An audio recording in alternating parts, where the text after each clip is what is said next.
the command structure shit, right? That comes into play because we're in a paramilitary organization, but everybody knows when that's applicable, and they follow those rules. And outside of that, I'm just a normal dude. We talk about normal shit. I see people on the street and they do the, hey chief, and it's like, dude, I'm Matt, bro. I'm Matt with my kid, and you're, John with your kid, and let's just talk about how's life and what's going on in your world. 111, 110.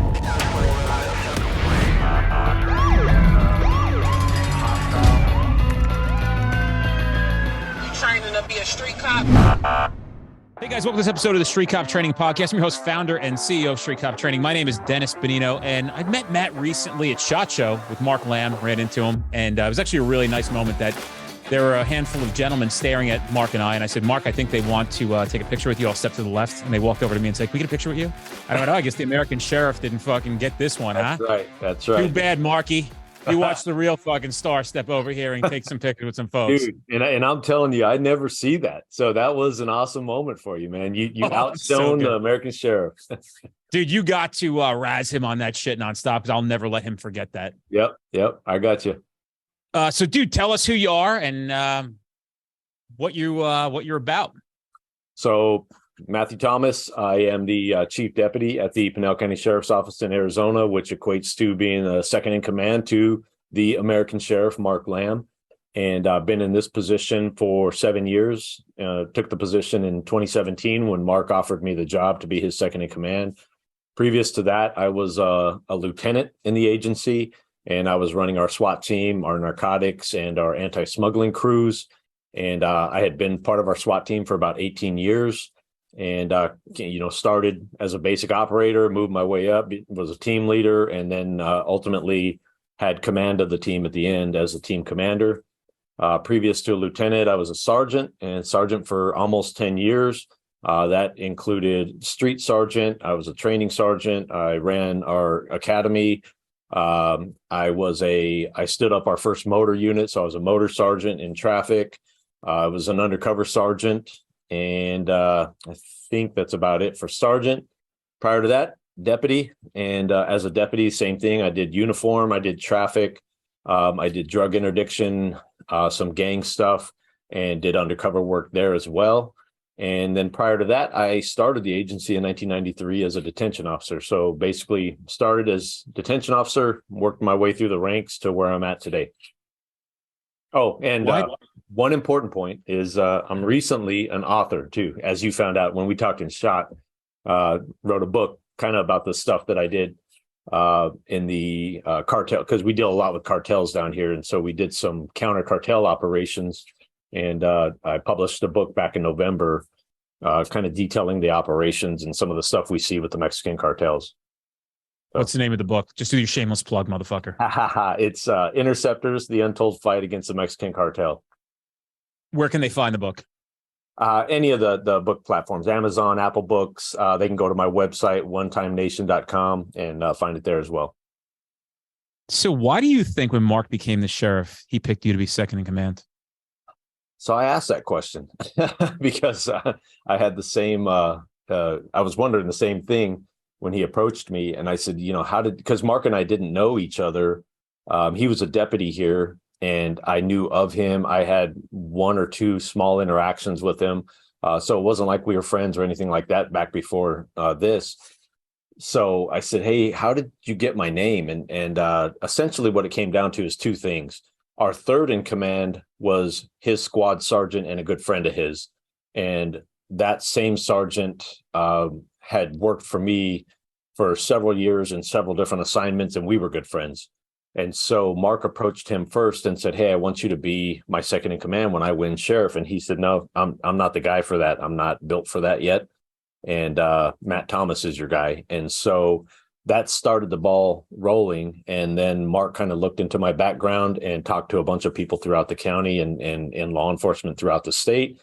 And he said that just really solidified his decision, because I had a good enough reputation amongst the working cops.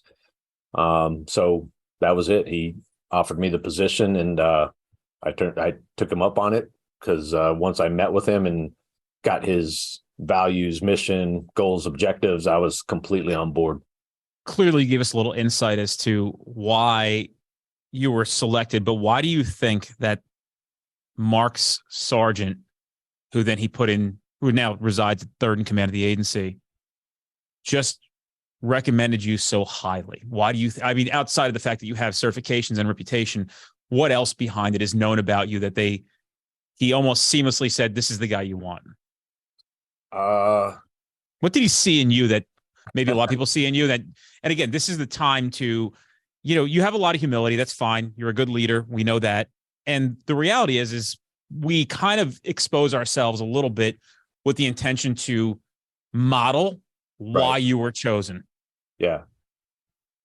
Yeah. And it's tough to talk about yourself because it's a weird thing because you really feel like you're boasting. But I think if I look at it honestly, I've always been just a no bullshit guy. I cut to the chase. I treat people with respect, bad guys, good guys, coworkers, whatever.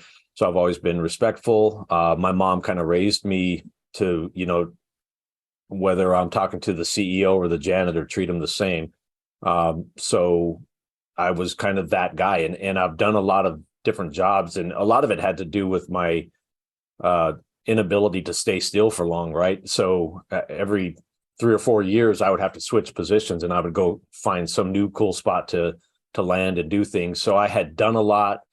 I had a lot of experience. I was a shit magnet as a cop on the street, and so I got into a lot of things, got through a lot of things. And I think through all of those experiences, when you're doing it with other people, you gain a lot of trust. And I think trust is kind of the biggest thing. They trust that you're going to lead well. They trust that you're doing it for the right reasons. And they trust that you have the right motives for why you want to step into a position like this. So I think all of that kind of culminated into that quick answer for him saying, nope, I'm not the guy. He's the guy. Because we had done a lot of work together and he had seen all of those qualities. Shit magnet's an interesting thing we hear quite often. As a matter of fact, I think I might make a sticker on shit magnet right now. I'm going to put that into the works today. You're not going to be surprised if you see it at the conference. Right on. You coming to the conference? I don't know if I am or not. You better talk to your boy. I do have to talk to my boy. Yeah, I have to see if I'm coming or not. So shit magnet's interesting. It's a phrase that's often coined in law enforcement for somebody who always seems to find themselves in the mix of things. And essentially a translation into a more palatable regard is somebody who goes out and finds crime and trouble. So, I love this story. I've told it many times. Actually, I asked Rich Bruno, I was with him over the weekend. He's like, I listen to every podcast episode. I'm like, what's some advice you would give me? He's like, well, I kind of can predict what you're going to say when you say it. It's almost like I know exactly where you're going with things. And my response to him was, well, at least I'm consistent and I'm not all over the map. And my beliefs are what they are. Right. I've told this story before, but I had a kid reach out to me after class and he was really having a lot of success. And he said, my chief says I'm a shit magnet. He says, I'm always finding trouble. And I said to him back, if you're not finding trouble, what kind of cop are you? Exactly. You know what I mean? Like, yep. So if you are going through your shift and essentially not finding crime, what kind of cop are you? And I get it. People say, well, you don't work where I work. My administration sucks. I understand. I get that. I'm saying for the people who have the ability to go out and intervene in criminals' plans, in criminal behavior and activity, and don't, then why are you here? What's your thoughts on that? I completely agree, dude. And listen, I've been through 5 sheriffs. And so, I've been through administration shifts and I've been through administrations that are less about involving ourselves with criminals and administrations that are all about it. And what I say is that I've always wanted to be known, I think at the core, no matter what my rank is or any of that stuff, I'm a cop, right? And so whether I'm a deputy or whether I'm a lieutenant or a chief, I'm still a cop. And so I've always wanted to be a good cop. And I think to be a good cop, your role is to be a protector and to make sure that you are fighting evil. And if you're not seeking it out, because it's not going to come find you most of the time, you have to go look for it, and you have to know how to look for it, and you have to understand your enemy, and you have to be involved in that world, and you have to be proactive, and you have to just get after it. So wanting to always be a good cop, I've always went out and I felt like my role was to gear up for the night and go put bad guys in jail. And so that's what I would focus on. And of course you have your calls for service, but even your calls for service, when I would go to my calls for service, I think the difference between me and most is when I would go into a house, yeah, I'm here for a DV and I'm going to deal with that. But what's up with that blue rag in your room? And I want to know more about that. And I want to know more about who you are and what you're connected to, because it matters to me and it matters to the community. So if I'm there in your house and I have the right to be there without a search warrant, why would I not go further and then find out that you're a gangster and start documenting some of that and get as much as I can out of every call? And I think that's what's lacking a lot is and you can, like you said, you can blame it on whatever you want, but I was able to work as a good cop and do good street work no matter who my administration was, because you learn how to work around that stuff. And you learn how to maneuver it. That's all part of the game. When you get into government work, you have to learn how to play the games, and you have to learn how to maneuver through all that crap. In your experience of going out and doing good police work and being proactive and having that constant need for adrenaline and being a master of your craft, I think there's an obsession that we all have when we're successful. Did you ever feel any kind of hatred from other people towards your work ethic and work? Oh yeah. Yeah. You, especially lazy people, lazy people don't like hard workers because you outshine them. You make them look bad, right? In their opinion.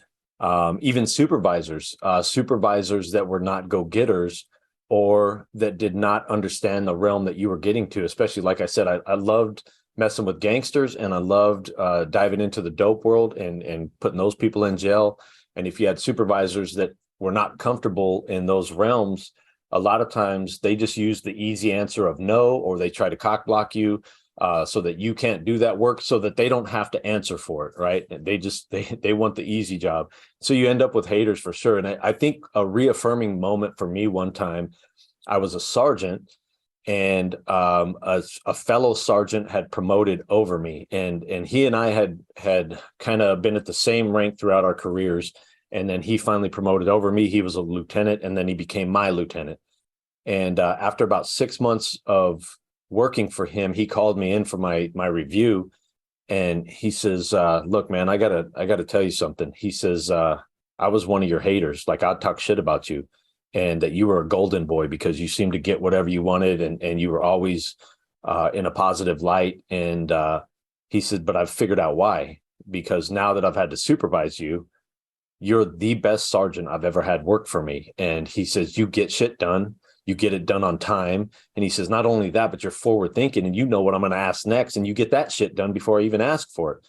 And so he said, "I can't ask for a better sergeant." And he said, "I'm sorry for all the negative stuff I said over the years behind your back, because it was all wrong." And it was a good moment for me, because it reaffirmed that the haters are just that, right? They're hating on you. And the whole phrase, right? You hate me because you ain't me. That's just it, man. When you're doing good shit, everybody either loves you or hates you. And the ones that love you are on board because they're all about the same stuff. The haters are just mad because they can't do what you're doing.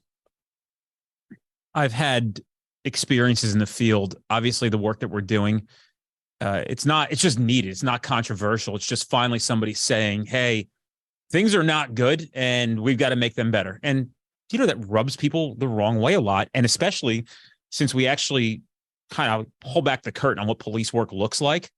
And then all these men and women who are in this field, especially high ranking or with rank, are like, "That's not how I say it." Of course you don't, because you've never seen it before in your life. So you think that writing tickets, rear antenna radar, public contacts, and ice cream is police work. But the reality is our cars say law enforcement on them. Our badges say police. There's a reason why it says that. So with that being said, you can imagine there's a lot of pushback when we're constantly holding people accountable for what they've done, how they behave, and their knowledge base when you are a supervisor. Because when you get chevrons or bars or eagles or flowers or whatever the fuck you get on your collar, that is not just something you get to kick your feet up and watch Netflix. It's something that represents, if we have a question, you now need to know the answer. And the cool thing is, what's a relief for everybody who gets chevrons and bars is, with some energy and effort and care and thought, you can actually learn the answers. Some people come to you, they will think you're a magician and you know these things right away. Here's the best part about best leaders. When they don't know the answers, they go, you know what? There's a guy in my squad who does know that better than I do. Yeah. Well, let's ask him. But with that being said, I think of this one time, and there was multiple occasions where I had a gentleman who I was forewarned that he was coming to my class because he was somebody who was doing everything he could to stop this agency, who's second in command, from going to my training courses. Now, all those new guys are in it. They're fucking loving them. And he came to a class, and at the end of it, he came up to me and said, I actually have it recorded. I'll never share it, but I have it. I don't need to watch it, but I do have the video, because I guess he didn't realize we were still recording. And he said, I'm one of those guys that literally was talking so much shit about you. He goes, and we'd have these new guys come in and they're telling us, like, we're looking at their fucking videos and we're like, you can't do that. Like, yeah, you can. They're handing us case law. We're like yelling at them. And he's like, the crazy shit is, they're right. They're fucking right. We're the fucking assholes. He goes, I'm not even the worst one here. The guy above me, he's the biggest asshole. He goes, but I'm an asshole too. He goes, and we got these kids 3 years on that know better than us. I got fucking 19 on. He goes, they know better than we do. And you know what? You're teaching them to do things the right way. That's how it's supposed to be done. We never knew that. And we got fucking offended when they show up and they're actually right and we're wrong. He goes, I don't want to apologize to you. I go, you don't have to, dude. The ship always has room for people, right? So if you want to jump on board this ship and you see that this being the future of how things are supposed to go, man, we got room on the deck. Right. You just got to give it a chance to listen to what we're trying to do and what we're about. People ingest a little grain of salt and they're like, oh, fuck this place. Fuck this guy. So, I couldn't agree more that, well, let me ask you this. How did you deal with the people who didn't like you or who were talking shit or who were haters?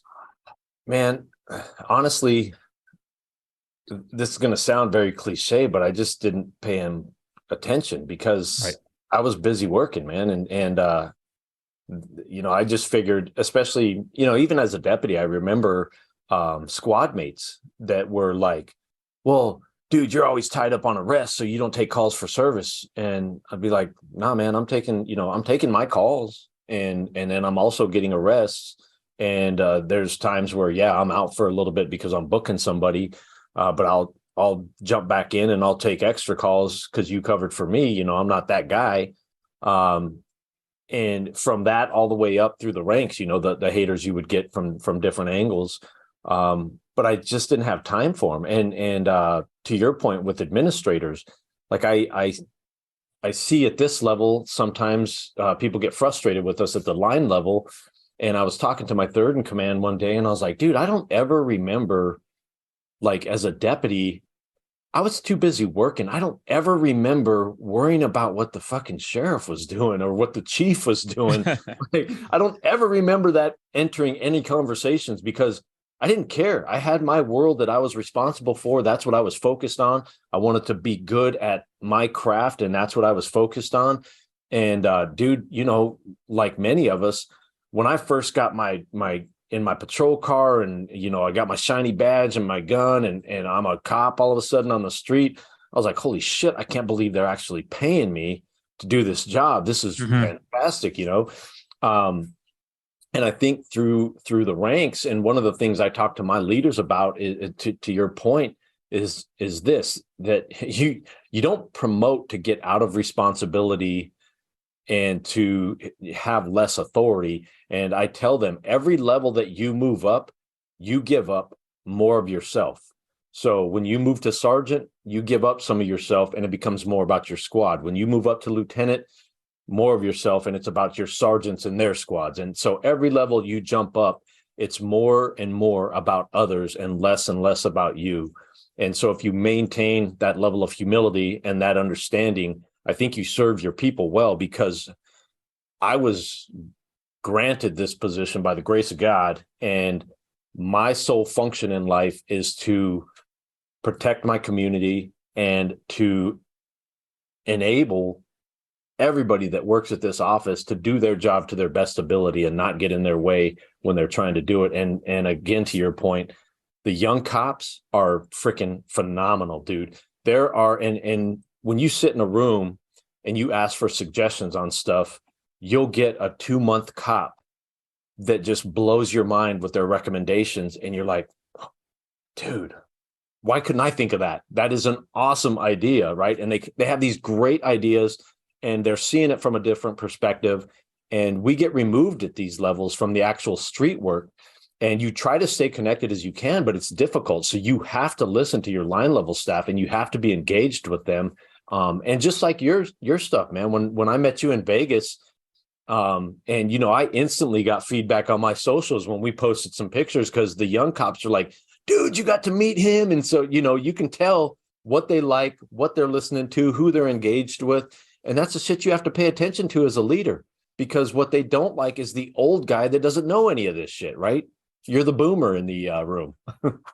True shit. You will never hear about people who are doing better than you talking shit about you. Right. So, you know, I live this, and being in business, and I think being in life is an interesting roller coaster ride. And I got to tell you, that's very true. And, you know, especially now with the kind of notoriety and exposure and unobscurity this company has achieved at this point, and we're not even close to fucking even getting started in my mind. There are other police training companies. It's very, very comical how instead of behaving appropriately, working together with us, are just never even met them, don't know who they are, have no clue, never met any of these people, never took any of their training classes. And every once in a while, like, I don't sit around looking at this guy, I have so much stuff to do. But every once in a while, somebody will give me information about something they did. So there was like an email that this other police training put out that said like they're not associated with us.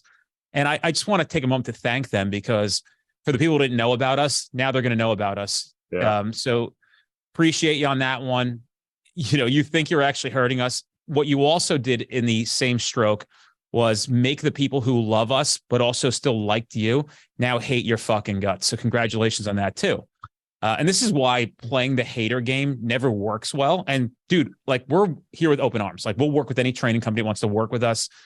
We have them come to our conferences. I mean, dude, I give so much shit away to them to try to help. And some of them are doing better than I am. And I'm not doing it with any kind of ulterior motive where I'm like, oh yeah, well, I'm going to get something back. I honestly don't give a fuck if you give me anything back. The world is good to me. I've actually had, I was at a class recently and a guy came up and said, hey, you have a problem with the company here? And I went, what are you talking about? He goes, well, so-and-so, so-and-so, and so-and-so. I went, oh, dude, that dude, like, listen, man, they do their thing. Like, well, I was in a class with them recently and they just kept talking shit about you the whole time. And I go, if you're going to a class and paying money and your instructor is taking time to talk shit about me, I can guarantee you that there's, out of the 50 plus instructors that Street Cop Training has at this moment, as of almost April 1st, 2023, because I don't know what day it is. I've lost track of time. You will not hear our guys talking shit about any other police training company. One, it's forbidden. I do not allow it. If I catch it, you're a fucking dead man. It's like mafia rules, right? You start selling drugs on our turf. It's mafia rules. You're getting whacked. Not having it. It's happened in the past. People have gotten into fucking tiffs back and forth. I'm like, guys, listen, please stop giving these people validation. And let's start worrying about what you're doing to help law enforcement and progressing you and your training forward. Stop looking around, look straight ahead. Because if you keep looking around, you're never going to look straight ahead. Right. But so I think we all feel it on different levels. And I'd like to give people insight, you know, publicly on what goes on behind the scenes of some of this stuff. And it's actually comical. I actually fucking laugh at it because, dude, I mean, the people that really get to know us know that we're just genuine ass motherfuckers. Right. But now you're the second in command. Do you think that you can feel that people almost are nervous around you or walk on eggshells or intimidated by the second in command, especially a new guy? And how do you make them feel okay about knowing that you're just a regular dude? By just being a regular dude. But yes, to answer the first question, yes, it is different. It was different immediately, even from lieutenant. You know, as a lieutenant, you feel it a little bit because you got bars. And so that can be intimidating to some or whatever. But I've always just been a regular dude, no matter what position I'm in. Regular dude meaning I'm approachable. I approach them. I talk about normal stuff. I don't, get into the, like, especially when we're having meetings in my offices. I'm just Matt, dude. That's what my mom named me. And so, when we're here, and I get the command structure of our business, and I believe highly in that, and I respect it. And just like the sheriff, when the sheriff is in public forum and it's not just he and I, he is the sheriff. But when it's just Mark and Matt, he's Mark because he's a friend, and we can just talk like dudes. And I do the same thing with, the people that I work with, whether they're leadership or whether they're line level, it really doesn't matter to me. I'll just BS with them like normal. And I think to ease that up a little bit is just that, just to be normal, not to try and be in command of them, or not to, I don't have to tell anybody I'm a chief when I walk into a room. I don't have to announce myself. I don't have to ask for respect for my authority or any of that shit. And just like one of the greatest sayings I like, and it applies to this, is a lion doesn't have to tell the jungle he's a lion. He's a fucking lion wherever he walks. And so it's the same for when you're a command level officer. Everybody knows your rank and they know what that equals. You don't have to flex that shit. And as a matter of fact, if you walk in and you're just a normal dude, they appreciate that a lot more. And I'll give you an example of how we're different, and where I see it most often is at our graduations. The sheriff and I attend graduations for our detention officers and our deputies that are new deputies. And you see a distinct difference in how we congratulate and welcome our cadets compared to everybody else. And it was mentioned to us at a graduation we recently attended. One of the RTOs from another agency told one of his people, he goes, "Watch this. Sheriff Lamb and his command staff actually embrace their people and welcome them to the family." He says, "We'll just get a handshake and a picture." And so when our cadet walks up and he now is a graduate, it's a big bro handshake and a big bro hug and welcome to the family and glad you're here. And it's just little stuff like that to let them know, we're just people, man. We're all human beings here. And, we love you just like you're a brother or a sister, and we treat you normal. And sometimes we have to do the command structure shit, right? That comes into play because we're in a paramilitary organization, but everybody knows when that's applicable, and they follow those rules. And outside of that, I'm just a normal dude. We talk about normal shit. I see people on the street and they do the, "Hey chief," and it's like, dude, I'm Matt, bro. I'm Matt with my kid, and you're, John with your kid, and let's just talk about how's life and what's going on in your world, and just treat them normal. And I think that goes a long ways, and they understand that this position doesn't define me. I'm just a dude filling a role, and I'm trying to do my best. I make mistakes like them. I openly admit my mistakes. I openly admit my weaknesses because I want them to understand that I'm a human, they're a human, and it's all okay, man. We're going to get through this shit together. A couple of years ago, I happened to be close to the area where you guys live, attending a police academy graduation. And I was disheartened to see that the sheriff of that police academy did not have time in his schedule to come welcome and congratulate. And he sent somebody from his command staff, like the deputy chief, which was not even the second, like the third command guy, showed up and did his little speech in his ceremony. I went to 3 police academies, and I often think about how important that ceremony meant to me for my command staff to show up. So what does it make you think about when a sheriff doesn't have time to let his brand new people who just graduated an academy, and a difficult one at that he doesn't care enough to be there for their graduation ceremony? Dude, I can tell you how it feels, because it happened to me when I graduated the academy to become a deputy sheriff. My sheriff didn't show up, and that forever stuck with me. I was like, man, I just accomplished something huge for my life, and I'm jumping into his family, and I would think that he would have the time to show up and at least acknowledge that. So it's a big deal. And I think leaders forget that too. And they get busy with their schedules. And dude, I get it. Because there's been a couple where the sheriff can't not make it because he has so many conflicting things.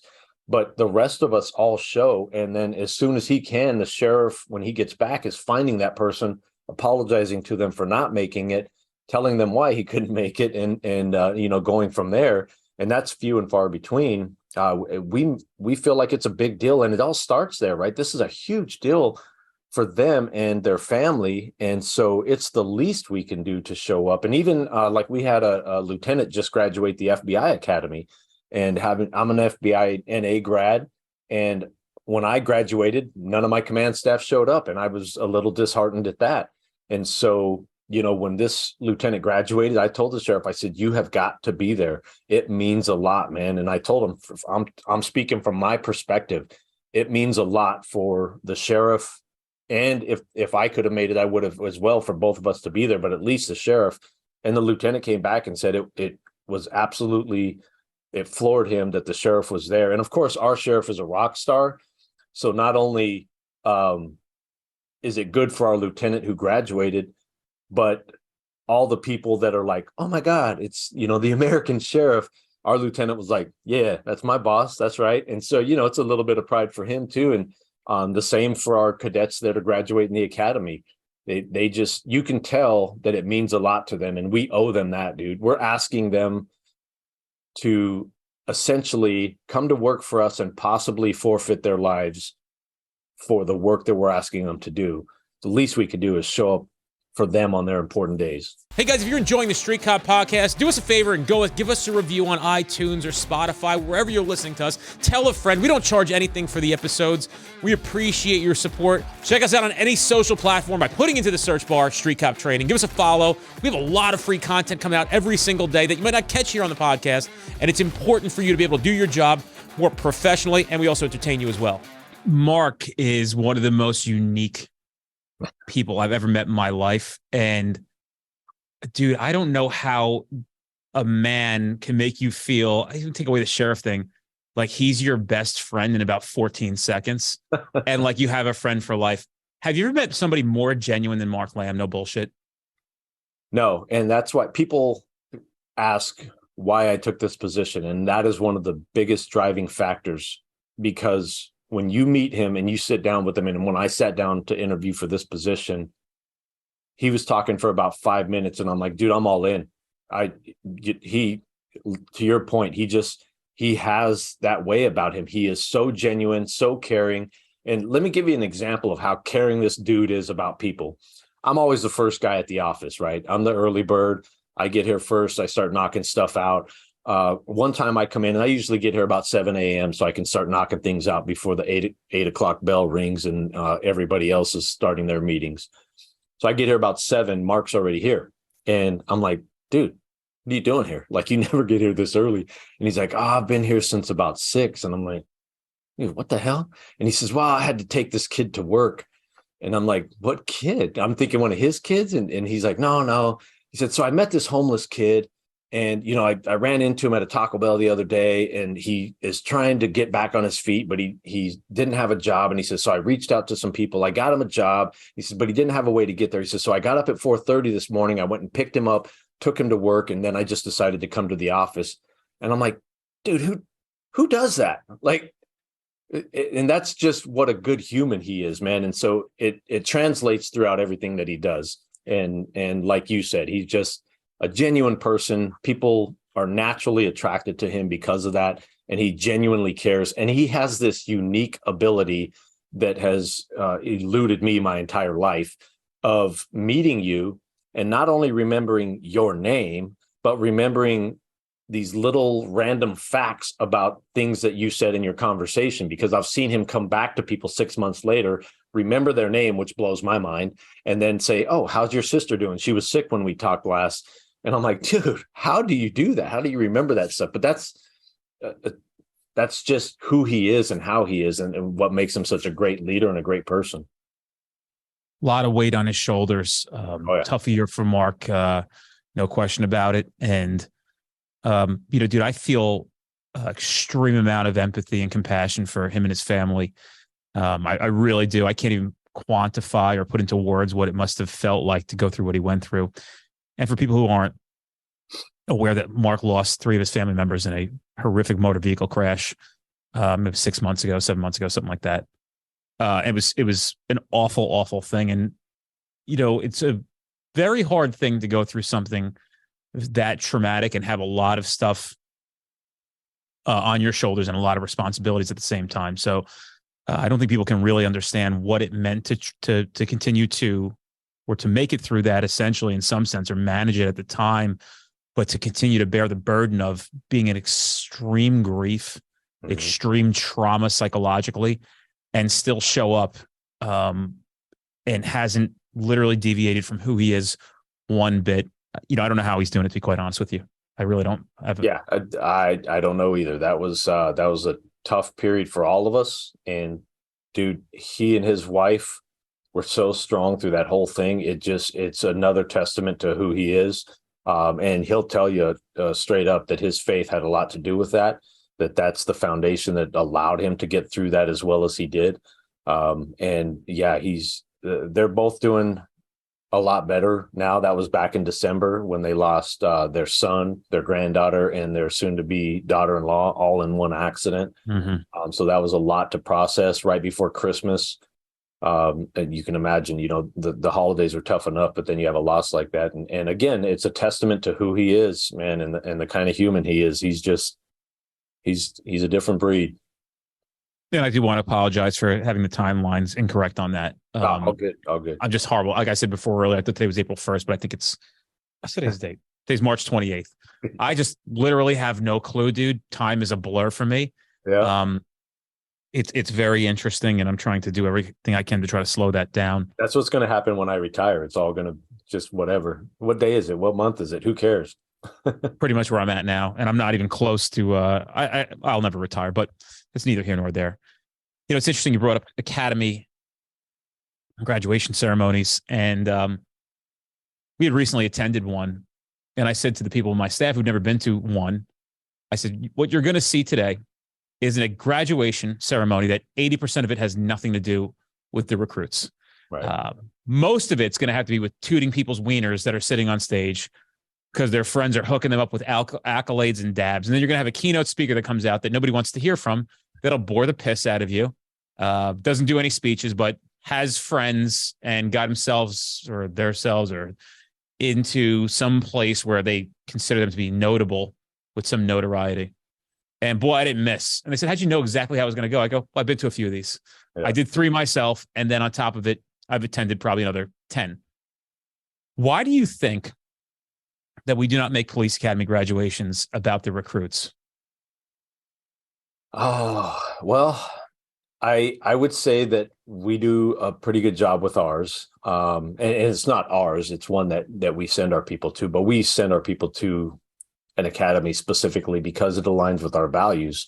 And I think that's a piece, what you're describing, because I've been through those as well. Actually, our memorial service, our annual memorial service for fallen officers became exactly that. And, that's like the worst thing you could do for a memorial service. And then they do it with academies as well, where it's what you're talking about. I'd like to recognize so-and-so, and then so-and-so, and so-and-so. And you're clapping for all these shitheads that you don't give 2 craps about. And you're like, whatever. And you know what the cadets are thinking, because I told you I ran an academy at one point, and, you would talk to your cadets, and all they're hearing is the Charlie Brown teacher the whole time. Wah, wah, wah, wah, wah, wah, wah, wah, wah. They want to get to the, yep, I swear that I'll be a good cop and all that stuff. And then boom, they get their badge pinned and they're out of there. That's what they really care about. And we do a class video too. And everybody seems to like that because it gives the family a little bit of insight into what their family member went through to get to where they're at on stage. So I don't know I don't know why cop ceremonies do the things that they do, where they feel they have to recognize all the politicians and all that stuff. And I'll give you, like, for us, what we did with our memorial, we cut out all that bullshit.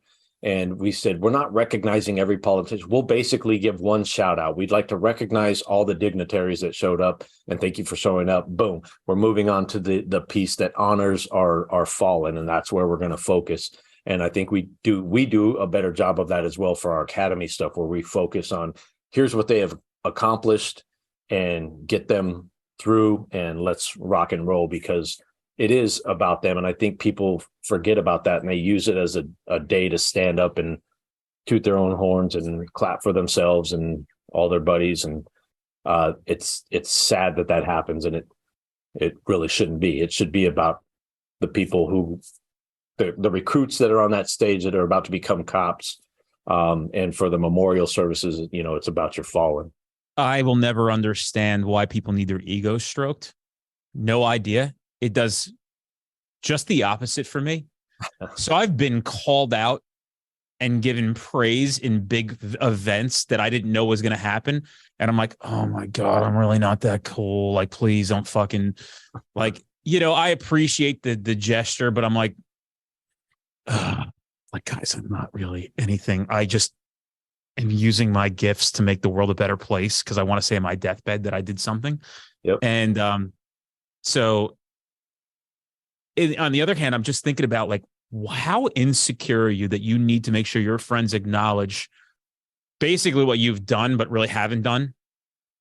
And a lot of that can be spoken to like who you know to give you some of those positions. Yeah. Why is that the psychology behind these fucking weirdos? Well, and I think need to get that constant acknowledgement that there's somebody. I think some of it just, over the years, it became the thing. Like ceremoniously, you had to make sure you acknowledge everybody so you don't leave somebody out because you don't want them to be offended that they weren't recognized as being the chief. And like I said, it all goes back to that thing, right? The recognition of who you are and what rank you hold. It's like, dude, everybody knows who you are and what you're about. And especially in the cop world, right? We all know each other. And a lot of times, like you're sitting in an audience and you're like, that guy's a chief, really? Because like I've known him for quite a while. Yes, I think some of it is ceremony, right? They feel obligated when they're having these ceremonies. They feel obligated to recognize those people so they don't offend them or whatever. And then over time, yeah, I think it's the whole ego stroking, and I don't know why people need that, because again, I really don't walk anywhere and because think about it as yourself. You don't walk around and say like, hey, I'm Chief Thomas. Here's what I've done. Everybody recognize it. You don't need to do that, because you should your reputation is your reputation. People know who the fuck you are and what you've done. Oddly enough, when I go out in my personal life, I'll fraternize with people who are in probably just conversation or whatever it may be. And then out of nowhere, people will be like, well, I'll just have people just randomly approach me like, hey, can I get a picture? And I'm like, yeah, 100%. And they're like, what are you doing? I'm like, really nothing. All right. And they're just like, really? I'm like, why is that guy want a picture? I'm like, I don't know. It's really neither here nor there. It's not important. Right. So people I don't even know. And I don't ever try to peacock or pretend. And I'll never understand. And I believe I've had moments, Matt, I have where I'm not so proud of some of the things that I've said. And usually they're tied into anytime I'm ingesting alcohol. This is why I don't do it very often. So I'm just like, why would I fucking say that? So fucking weird. Like, that's so stupid. But since we're on the topic of academies and you ran the academy, this happens to be like really my big focal point in some of the things that I'm trying to implement and change, knowing that this is such a paramount point in people's careers. It's such an opportunity for really great things to happen when we have their attention for 5 or 4 or 6 months. And the crazy thing is we just throwing it away. Academy class after an academy class, it just keeps getting tossed. And everybody's told the same thing before they go to an academy is, you're going to go to this place, you're not going to learn a thing. And the crazy thing is, nobody's ever been wrong. Nobody's ever been wrong. So since you read an academy, what do you think we're doing right and what do you think we're doing wrong, in your opinion, at this point? And again, I'm going to politely banter back and forth with you on some of my thoughts and beliefs and feelings. And I think one of the biggest things we're doing wrong is not allowing new progressive ideas to be implemented based on this old world being romantic with the past. That's how we've always done it. That's how I like it. That's how it's supposed to look. Right. But we look at a result and we say, I get it. That ceremony was pretty sharp, but you're sending 54 cops out into the street after you had this big opportunity with literally nothing to do this job. How did you fail and miss on 4 to 6 months, but you won on a 6-minute ceremony. I'm just curious. So that's really where a lot of my macro comes from. And I think some of these academies are going to have to relinquish. And it's actually on my to-do list that I'm rewriting the academy programs and giving an example about what it should look like, at least in our thoughts and opinions. And guess what? If you have an idea of what you think we should add into it, send it our way. And we'll have this like almost live Google Doc of let's collect everybody's ideas and pick the best ones. And here's what your new academy program looks like. The problem is getting people to listen and implement. That's what I think the biggest problem is, because we have to submit as human beings that we don't have the answers for everything. Right. We might be put in positions where we have to make calls, and we might not be the best person to make some of these calls, but you could be the best person to make the call of, well, let's see what else is out there and see if somebody knows how to do it better than we do. But with that being said, that's my macro tiff with how academies are ran. Now, again, the question was, what are we doing right? What are we doing wrong? I'm going to start with wrong, because I think that's going to be a better angle to start with. Wrong, I think the training to minimum standards is a problem, right? Because you're training to a very low level. So I think we need to not focus on standards and focus more on the ability to accomplish tasks under pressure. And obviously there has to be a level of classroom and curriculum and all of that stuff, because you're learning laws, you're learning the legal system, you're learning the history of policing, because I do believe the history of policing is important, because we have to know where we came from to figure out moving forward. So there has to be that normal curriculum piece of the academy. Well, before you progress forward, let's stop at curriculum. Let's start there. So curriculum. Yeah. Learning the law. I get it. You got to know some statutes in your state. Understood.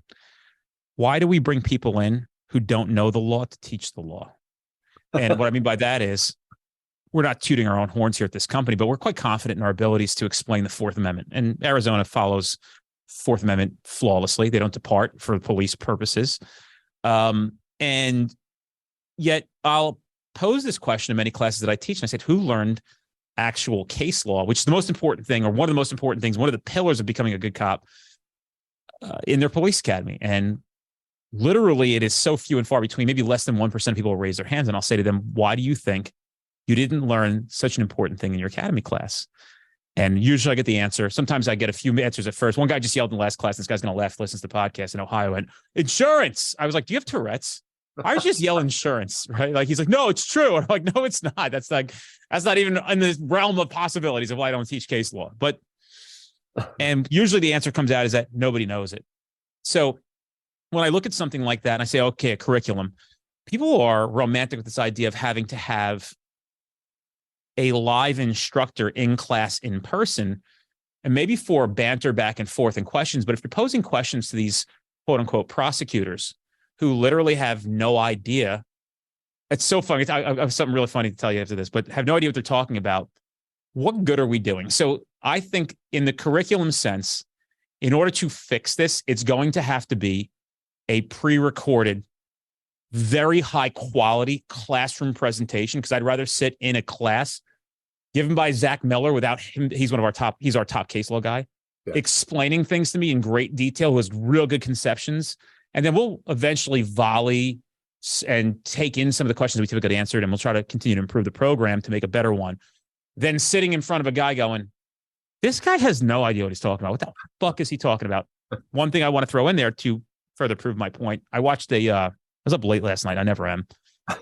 Mine was racing. I have a lot of shit going on. And on Netflix, I started watching a documentary on the mob. So it's a 3-part series, and I'm from New Jersey. And, believe it or not, some of the people on that show are people that I have connections to. It's fucking very strange. And it's not me. It's not like some brag. They're criminals. And when they took down the 5-family syndicate, Rudy Giuliani was the prosecutor, and they did this massive sweep of all these mafia bosses and dons. And the 3 prosecutors that they had assigned to this to take down these things were all like 29 years old, 28, 29 years old. And so I think the interviewer said to Rudy, why did they have 29-year-olds? And he said, we had nobody else. Everybody at the U.S. Attorney's Office is young because we don't pay anything. Now, none of those three men who prosecuted those mafia dons had remained at the U.S. Attorney's Office. They're all in private practice now. Right. So I think that really speaks volumes to what we get handed as legal professionals for us to rely on. And then we're expected to conform and abide by the law of which we have never been taught. So we need to start fixing how police officers behave in the field in realms of the Fourth Amendment. We probably should get them to start learning it from people who know it. So I'm going to say that, and that's curriculum. So we'll take that and paint the broad brush. I think if you're going to have a guy teaching firearms, I think we should find the best firearm guys that we can, which typically I will give credit to the academies. Usually their firearms people are legit. They usually get that one right. I will say that, especially on the level that they're at, that I'll give to them. But certainly I will argue that a lot of their defense tactics guys and girls are a fucking laughingstock. And I have no idea why they would not even speak up when they're told they have to teach them how to swing a collapsible straight stick, whatever company makes that. Let's have the conversation. Let's toss these things out the fucking window and start getting to things that actually work. And the cool thing is now I'm seeing a lot of these academy instructors listening to what we're saying and implementing these things. So all this stuff and these suggestions, I'm not just holding to myself. I say them, obviously to my detriment. Some are offended, but some go, you know what? That's actually pretty fucking good. We're going to start doing that. My best friend's a lieutenant at a big agency here. They recognize, now this guy's a thinker.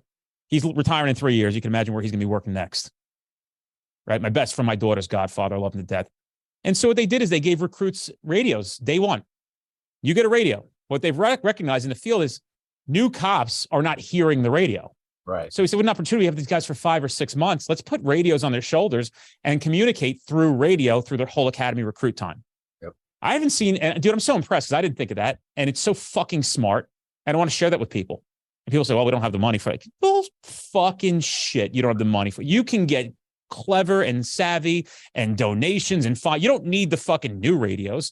Maybe your communications division has the ones on the old systems that don't work anymore, and they're good enough to go back and forth. And if you don't have that kind of money, maybe make it an academy prerequisite. You got to buy a radio and an extender mic, and you can buy, because guys got to spend money on it. Hey, you'll need a radio for the academy. So put it on the recruit, 60, 70 bucks. Here's the radios we use. Here's the channels. Here's the mic that you need. This is what you'll be wearing in the academy. Rant over. Carry on. So I don't disagree with you. And having run an academy, some of the stuff I implemented was just that, because what the unique ability I had at that point, I was a sergeant. I was our training sergeant. I would work some patrol stuff, and I was a SWAT sergeant at the time. So I was still connected to the street, but I had been assigned to run the academy too. And so the unique perspective I had is I saw the finished product. And to your point, I was like, the finished product sucks, right? I'm getting dudes and I'm seeing deficiencies right off the bat. They're struggling on FTO because they haven't been exposed to certain things. And so to your point, like the radio usage, running license and being able to like field interview people and hold a conversation while they kept themselves safe.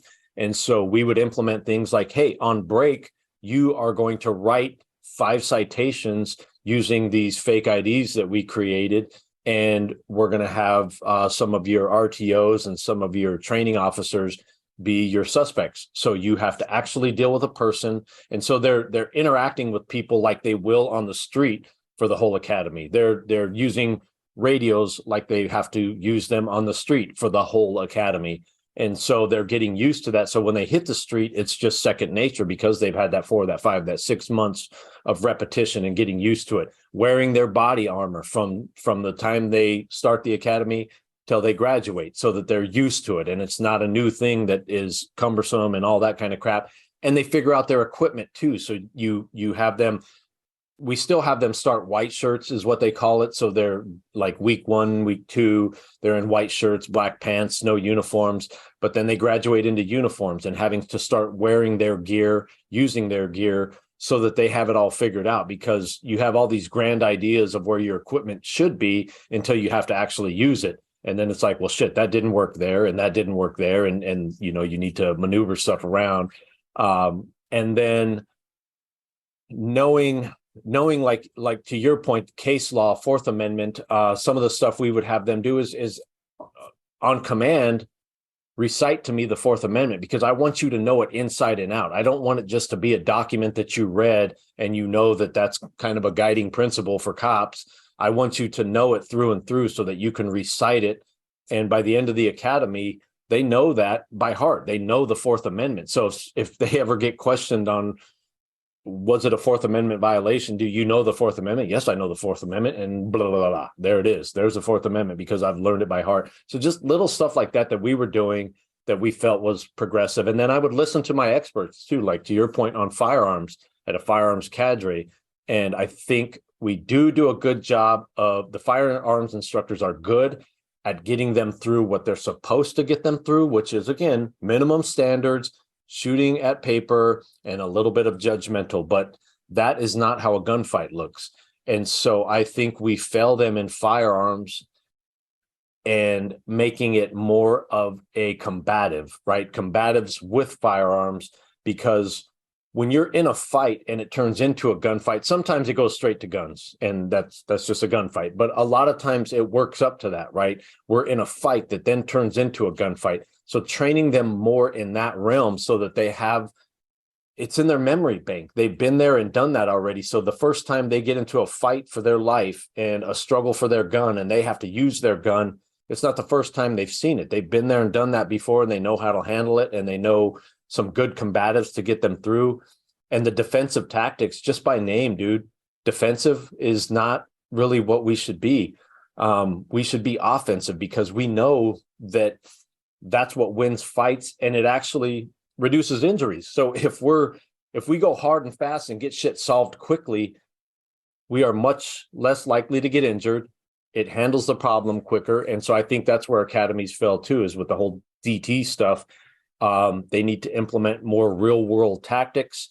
They need to run more scenarios on a consistent basis. I think scenario-based training, force-on-force training, that shit should be from day one, where they are introduced to it and they start experiencing some of the stuff that goes along with deadly force encounters and with use of force encounters. I think all of that, and the minimum standards is a fail, because we shouldn't be training to minimum. I understand that each state and each, whatever ours is Arizona Post, you have to meet these minimum qualifications to become a cop, and everything above that is good to go. But I think we need to just restructure how all of that looks so that we have a better end product that not only knows what they need to know, but they're able to do what they have to do to get the job done and survive and go home safe. Because that's one of our big things here is we want to return our people to their family, and we would like to return them better than they came. So if we can better them and make them better for their family, that's a win for us. And so to do that, we have to equip them properly. And the academy is the place where it really all starts for any of the cops that are coming out. This is not a profession where checking the box is okay, is what I'm hearing. Right. Not if you want to be good, and not if you want to live when you face the deadly force stuff. And in today's world, man, I mean, back in the 90s when I first started, there were still violent encounters, but dude, compared to today, it's off the charts today. The people that just do not respect authority, that are willing to challenge authority, and that are willing to use violence to do that is through the roof. And so we've got to rethink how we are training our people if we want them to survive these encounters and survive this career, because it not only can they physically be hurt, but mentally be hurt if they're not prepared for this. And I think, again, that's where the academy fails, because they train you, but they don't necessarily prepare you. And if you're trained and prepared, then I think you fare much better all the way around. Unfortunately, I'm going to have to stop this podcast, but with the invitation to come back and do it again for a few reasons. Number one, we were a little late to this, so we have another one coming up in about 20 minutes here. Yep. People realize they like the Street Cop Training podcast because I fucking record a bunch of these motherfuckers a week. So I have one at 2. I haven't eaten since last night at 7:00, and it's 1:40 here. Damn, Yeah, dude. so I employ a fast, but sometimes it kind of bites me in the butt because if I have other things that come up on the itinerary, that gets pushed. I'm feeling like I really need to eat, number All two. good, man. All good. And number three is I probably have about 17 more things on my list that I want to talk about with you. And I All right. think people want to hear more from you because it's a really good podcast. And I'm glad that it went that way. And I might have to say that it might be better than Mark's. So you let him know that. Yeah. So that's Right two on. that he missed. He missed two Cool. there. But we got to get Lamb back on this shit. Maybe the next time he can come on as well and chime in on some of this stuff. Yeah. Yeah. But we'll kind of piece it together that way. And I'm hopefully you'll make it out to Nashville. But if not, I'm sure I'll see you in the future. But we'll have the podcast producer Frankie reach out. And we'll get this all squared away. And Cool. looking forward to seeing Mark in about 3 weeks. Very excited for that. Yep. And dude, great stuff today. And I think that you're an example for a lot of people who are listening. And often it's not the people who need to be listening that are listening, but they don't realize it actually is the people that need to be listening that are listening. And it is the future of law enforcement. Kid today said, my admin needs to see this stuff. And I said, I understand, but your admin is seeing it. You're just not there yet. Right. So as the ratchet continues to turn, you will eventually find yourself climbing ranks and now understanding what the importance of this profession is and how to fix and change it, and understanding the behavior and the thought behind if we'd like to get things better, we got to make better things. And that's people and products and services. And unfortunately, police training has to be, and police work has to be treated as a business in some sense, where we've got to take the smartest people, the ones who can help the most, and put them in the places where they need to be to help push the progression forward. Yep. Absolutely. Well, dude, it was great seeing you again, and we'll put this together with Frankie. Right on.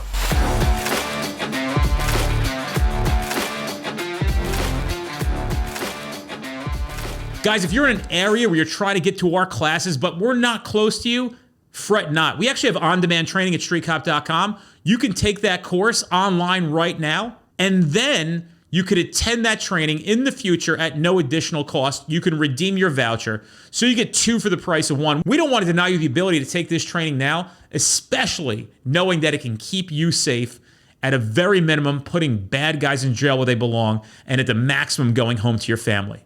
Check out streetcop.com for that offer.